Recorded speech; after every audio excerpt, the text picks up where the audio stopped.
Donc salut à tous et re-bienvenue sur la chaîne de Samoud87. Pour ma part ça va nickel.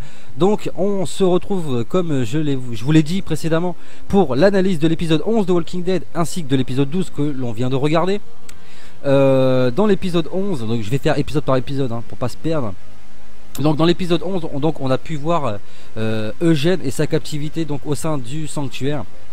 Donc au début je pensais vraiment que Eugène allait en chier, surtout par rapport au fait que Daryl se soit échappé et que en plus il se soit échappé en massacrant encore l'un des membres de Negan.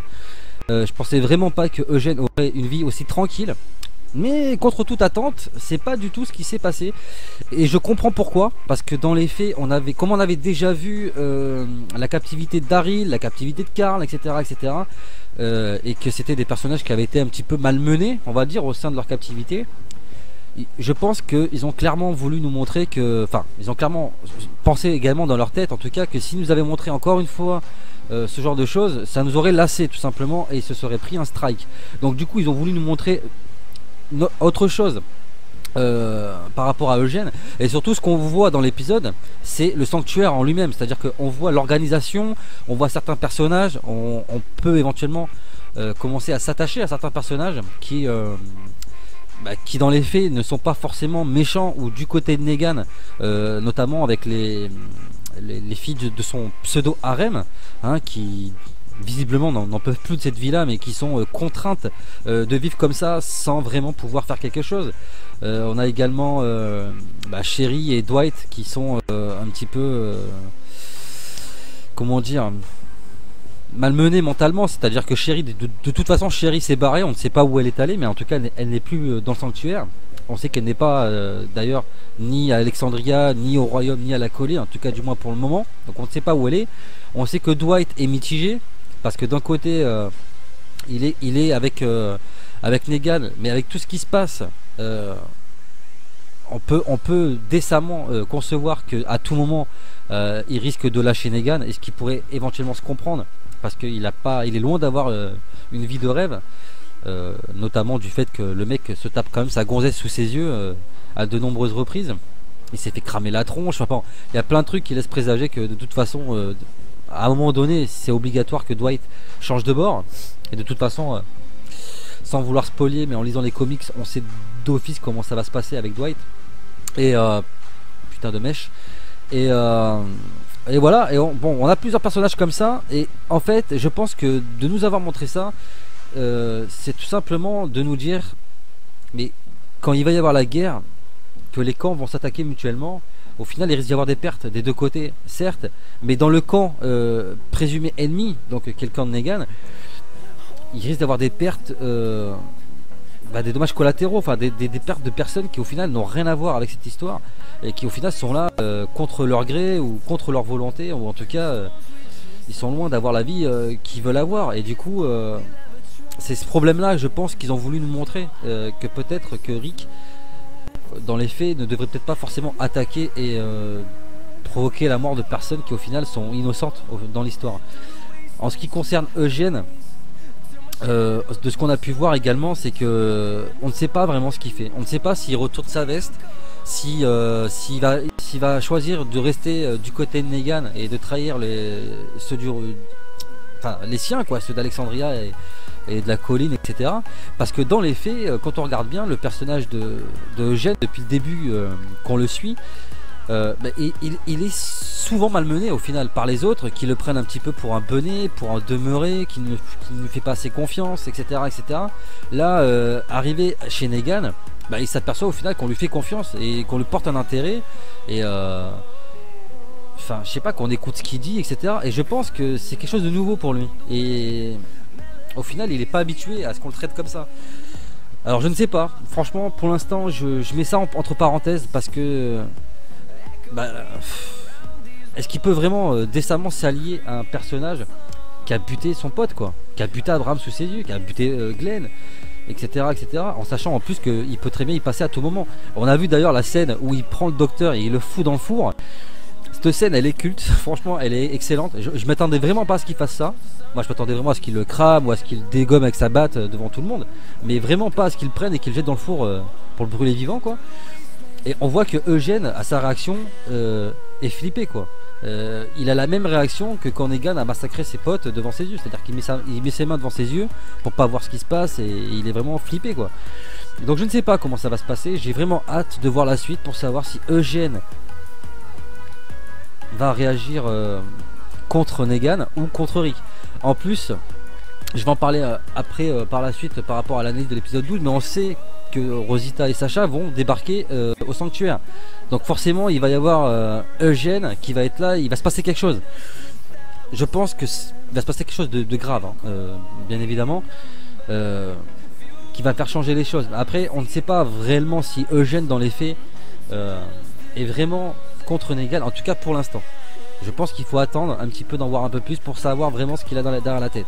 On sait également, il y a tout ce passage où les filles demandent à Eugène de faire des médicaments pour tuer Negan. Et au début il accepte, puis après il refuse de leur donner en leur disant oui je sais que c'est pour Negan et je ne vais pas vous les donner, etc. Alors personne n'a compris réellement pourquoi en définitive Eugène n'acceptait pas de donner ses médicaments pour buter Negan et mettre fin à la guerre directement.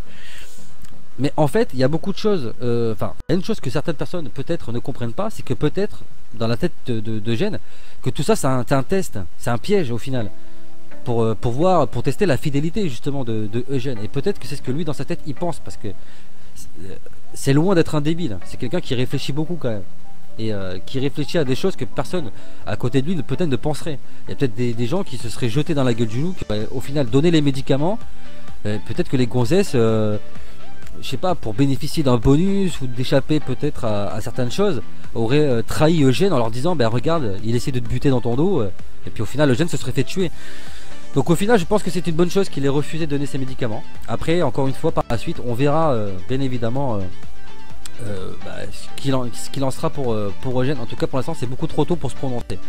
En ce qui concerne Dwight et donc Sherry, donc on sait maintenant que Dwight n'a absolument pas aidé Daryl à s'échapper, mais que c'est Sherry qui l'a fait. Et du fait d'ailleurs qu'elle se soit échappée, et puis de toute façon on le voit sur les mots qu'elle a laissés dans leur maison. Et donc voilà, quand on fait l'analyse des mots qui ont été trouvés dans la cellule, on voit que c'est la même écriture. Donc on sait que c'est Sherry, ça peut pas être quelqu'un d'autre. Maintenant on ne sait pas où est Sherry ni ce qu'elle est devenue. J'espère vraiment qu'elle n'est pas morte et qu'on la reverra, et qu'elle sera potentiellement une alliée de Rick. Voilà, et j'ai vraiment envie de revoir ce couple Dwight et Sherry ensemble après la guerre, en étant plus justement sous le joug de Negan, tout simplement. J'ai vraiment envie de les revoir ensemble ces deux-là. Donc j'espère que pour l'instant ils ne vont rien leur arriver. En tout cas on voit que Dwight est vraiment tiraillé. D'ailleurs on le voit, il complote l'assassinat du docteur. D'ailleurs j'ai pas vraiment compris pourquoi il fait tout pour faire buter le docteur sans aucun remords. Ça vraiment c'est un truc que j'ai pas compris. Ou alors peut-être qu'il y a des choses qui m'ont échappé, hein. Peut-être que le docteur titillait Dwight sans que je m'en rende compte. En tout cas dites-moi dans les commentaires de la vidéo si vous avez eu vent de cette histoire. Mais en tout cas moi pour ma part je ne sais pas pour l'instant pourquoi Dwight a réagi comme ça. Donc voilà, l'épisode se termine. Ouais, bah on sait pas trop en fait. On sait pas trop encore une fois ce qui va se passer. Donc en tout cas voilà pour tout ce que je peux en dire pour l'analyse donc de cet épisode là. On va passer maintenant à l'épisode 12. Dans l'épisode 12 il se passe beaucoup de choses. Donc on voit Michonne et Rick. D'ailleurs l'épisode est beaucoup centré sur ces deux personnages là, qui partent donc en reconnaissance pour chercher des vivres dans un premier temps, mais également des armes par rapport en fait on va dire au contrat entre guillemets, à l'accord qu'ils ont passé avec Jadis et les Garbage Pail Kids, pour leur donner tout simplement des armes afin qu'ils acceptent de s'associer à eux pour combattre Negan. Donc on assiste à un moment donné dans l'épisode quand même à une possible ou une soi-disant mort de Rick, franchement qui m'a laissé sur le cul. J'ai vraiment cru que ça y est, Rick c'était fini, et j'avais du mal à croire ce que je voyais quoi. Comment Rick peut être mort avant d'avoir pu commencer la guerre avec Negan. Enfin, ça n'avait aucun sens. C'est vrai que maintenant avec le recul quand on y réfléchit, c'était tellement évident que Rick n'était pas mort, c'était pas possible, c'était tellement pas logique. Mais sur le coup j'ai vraiment cru qu'il était mort. Et mais j'ai vraiment peur en fait en faisant ça, parce que c'est pas la première fois où on voit Rick à deux doigts de la mort. Et je me demande s'ils nous font pas un Glenn numéro 2 en fait, c'est à dire au fur et à mesure comme ça nous montrer quelques épisodes où on croit que Rick meurt, etc. Comme ça c'était le cas pour Glenn, pour à la fin finalement bim nous le descendre. Peut-être pour habituer justement dans la tête des gens psychologiquement à ce que Rick puisse mourir. Et à ce qui se, enfin, à permettre de nous adapter nous dans notre tête à ce que pourrait être donc la suite de Walking Dead sans Rick tout simplement. J'espère que ça va pas être le cas de suite parce que je pense que Rick c'est quand même le personnage principal et je pense que Walking Dead sans Rick ça serait plus vraiment Walking Dead, donc j'espère vraiment qu'ils vont pas nous le tuer, en tout cas pas maintenant parce que je pense que pour l'instant il n'y a pas suffisamment d'éléments pour que la série puisse se passer d'un personnage comme Rick. En tout cas cette scène là je ne peux que la féliciter parce que vraiment tout est génial, je veux dire le décor est génial, le fait qu'il a horde et tout c'est génial, le fait qu'on pense qu'il est mort et qu'il est mort en fait il ne l'est pas, c'est génial.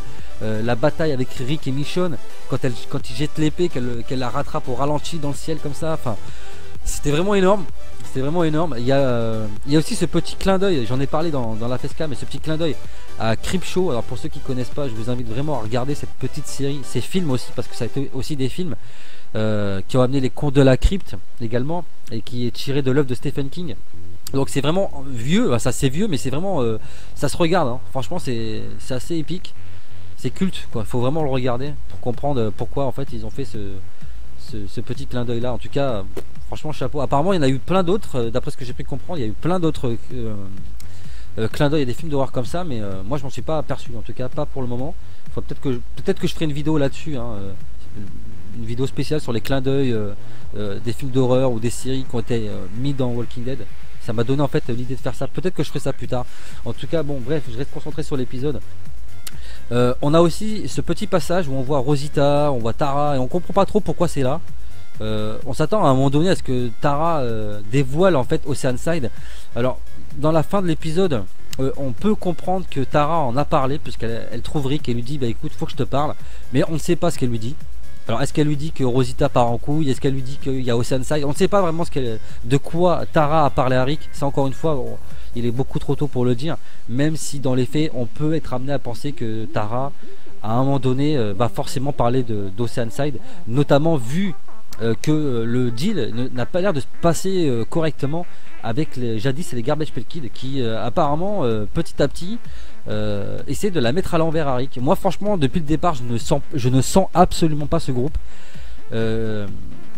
J'ai vraiment peur pour la suite, j'ai vraiment très peur que ce groupe ne suive pas Rick et se contente juste de prendre les armes de Rick et une fois qu'ils les auront, de leur dire d'aller se faire foutre tout simplement. Et ce qui pourrait déclencher soit une guerre supplémentaire avec Rick et ce groupe là, soit ce qui pourrait être tout à fait logique, que en fait depuis le départ Jadis est déjà du côté de Negan sans que Rick le sache, et que et puis voilà, qu'il s'amuse juste à récupérer les armes tranquillement pour vider Rick de toute possibilité de combat. Je pense qu'il y a un truc comme ça, je pense vraiment que Jadis et son groupe ne vont absolument en aucun cas aider Rick. Et je pense qu'elle est vraiment directement déjà impliquée avec Negan. Je pense qu'elle est vraiment de leur côté depuis le départ. Encore une fois, ça c'est quelque chose, c'est un avis personnel, hein, mais vu comment elle fait les choses, enfin moi Rick, ça aurait été, honnêtement, ça aurait été moi, j'aurais repris les armes, je leur ai dit d'aller se faire foutre et je me serais barré, hein, parce que franchement ça se voit, ça se sent à 100 km que Jadis va leur mettre à l'envers, c'est clair et net. Pour moi ça ne fait aucun doute. Ensuite, donc pour l'instant, encore une fois je le dis, on ne sait pas si Oceanside va arriver en tant qu'allié. Alors Oceanside, le problème qui se pose avec ce groupe là, c'est exactement ce que dit Tara dans l'épisode. Et d'ailleurs juste pour finir la parenthèse là-dessus, il y a trop d'éléments qui font penser que Tara va parler d'Oceanside. Déjà parce que elle en parle pas indirectement, parce que bon, elle en parle à un bébé de 2 ans, d'accord, mais bon, elle en parle quand même dans l'épisode. On voit le collier de coquillage qui lui a été offert, etc., etc. Enfin, il y a plein de clins d'œil comme ça qui fait qu'à un moment donné on s'attend à ce que Oceanside arrive. Ensuite, encore une fois, dans les faits, on ne sait pas ce que Oceanside va amener, parce que on a vu Tara lors de son expédition là-bas, alors qu'elle était seule, que tout se passait bien. Au moment où ils l'ont laissé partir, ils ont quand même essayé de la buter, de peur qu'elle ne parle justement de ce groupe-là. Et en fait, la peur que nous on a et que Tara a et qu'elle évoque à juste titre dans l'épisode, c'est que s'ils vont là-bas, automatiquement ils vont se faire canarder par le groupe d'Oceanside. Et forcément, Rick et les siens vont devoir riposter. En fait, je pense que Tara a peur de leur parler uniquement pour ça. C'est parce qu'elle a peur qu'il y ait des morts des deux côtés, en sachant que dans son groupe et dans le leur, donc dans le groupe d'Oceanside, les gens sont innocents. Et du coup, ça pose vraiment problème. Comment aborder Oceanside sans qu'il y ait de coups de feu, sans qu'il y ait des morts ou des blessés? Tout le problème réside dans ça. Et je pense que de toute façon, dans les épisodes à venir, avant la fin de la saison 7, on reverra forcément Oceanside et on verra comment ça se passera. Pour l'instant, on ne sait pas, donc je vais pas trop m'étendre là-dessus. On va passer maintenant donc à Rosita et Sacha. Donc Rosita qui est vraiment en pétage de plomb permanent, parce que elle voit que les choses n'avancent pas, elle voit que les choses n'évoluent pas. Il rencontre des gens, il trouve des armes. Oui, mais il y a ça qui va pas, et en fait on peut pas attaquer de suite parce que eux ils veulent encore plus d'armes. Et au final, c'est ce que je dis en fait, c'est que plus il rencontre des gens et moins ça va, parce que les gens refusent de se battre, notamment à la colline avec Grégory qui refuse de s'allier. On a au royaume Ezekiel qui refuse le combat. On a les Garbage Pail Kids qui se foutent de leur gueule. Et au final, Rosita elle est là, ok, moi j'attends, mais on fait quoi et en fait, au final, tout le monde clash Rosita parce que justement elle est tout le temps agacée.